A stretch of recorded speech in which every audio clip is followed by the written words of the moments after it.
I'm going to show you how you can create a multicolor sticker using Adobe Illustrator. First, you need to open Illustrator by going to the Start menu.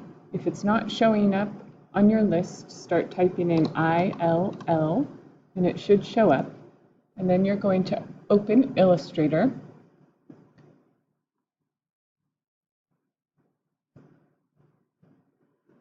And once it opens, you're going to go to File, New, and if it says pixels, make it inches.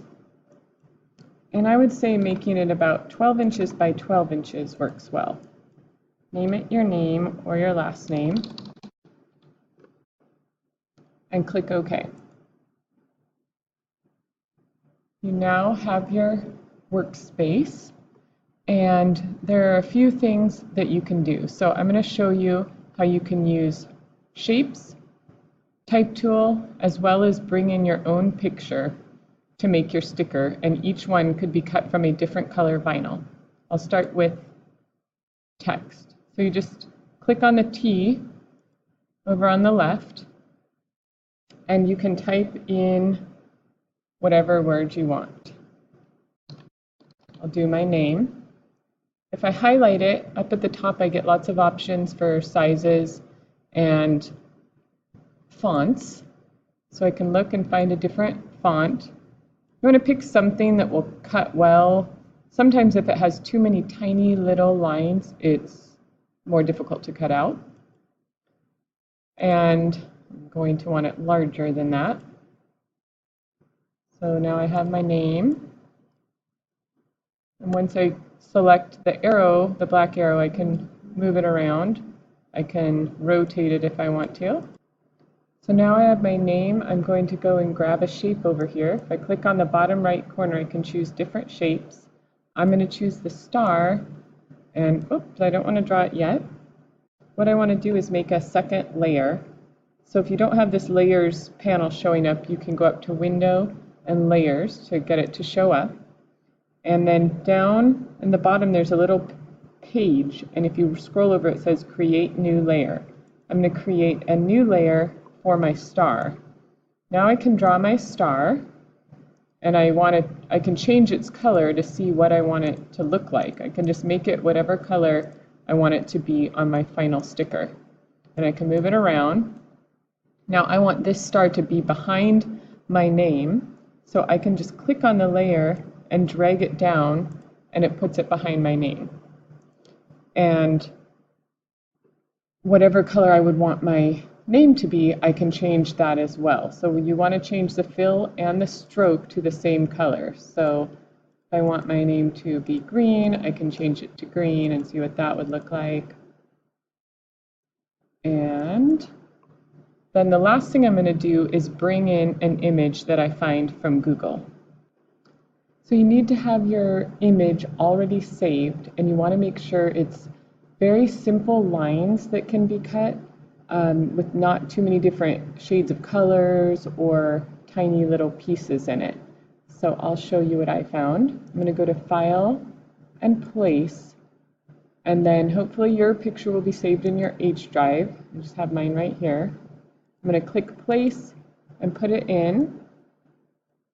Oh, and I made a new layer before I did this. I forgot about that. So make sure you put it on a new layer before you bring it in. Actually, maybe I did not make a new layer, which was not great. And then you can resize it, of course, and move it around. Move anything around. And I'm going to show you. Actually, I'm going to delete it and show you what I should have done, which is make a new layer right here, and then File, Place, and bring in my picture. And I can still resize it, and I can now move it around and put it behind if I want to. And if I were really doing this, I don't really like the way the star looks with it, but I could always delete that or put a different shape. And play around with the way that I want it to look. So when you bring a picture in, though, what you need to know is that now you want to change it from a raster to a vector, and you can do that by clicking image trace up here. The more simple and black and white it is, the better the image trace works. So when I do it, I can barely see any difference. If you have more detail, you can try different types of image trace. So they give you options here, and play around with it and see if you can get it to work. So mine works fine like that. And then now that turn this into different pieces with a line and a fill, and I can go up to Object, and if there were multiple pieces, I could ungroup it. This is basically just one piece. But the other option, oh, sorry, I need to click Expand first. And now, if I needed to, I can ungroup it. And sometimes, depending on the picture, you need to ungroup it more than one time. You can see it now gives me the line around it, and I can change the fill color if I want to, and I can change the line color. And this is what I need to be able to cut. It's going to cut everywhere there's a line.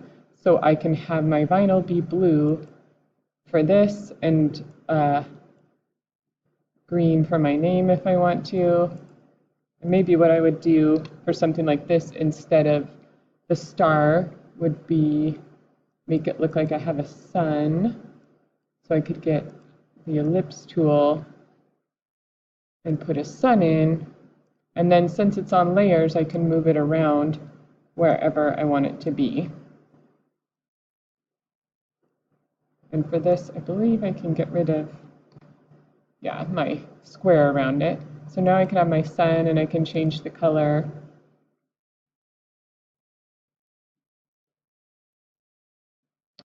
And now this is all I need. Each of these can be cut separately on different colors, and I can place them together. So I just need to File, Save As, and make sure you put it in the S drive, Schlegel, Students, and we'll put them in Practice Vinyl Project and save it with your name. That's all you need to do.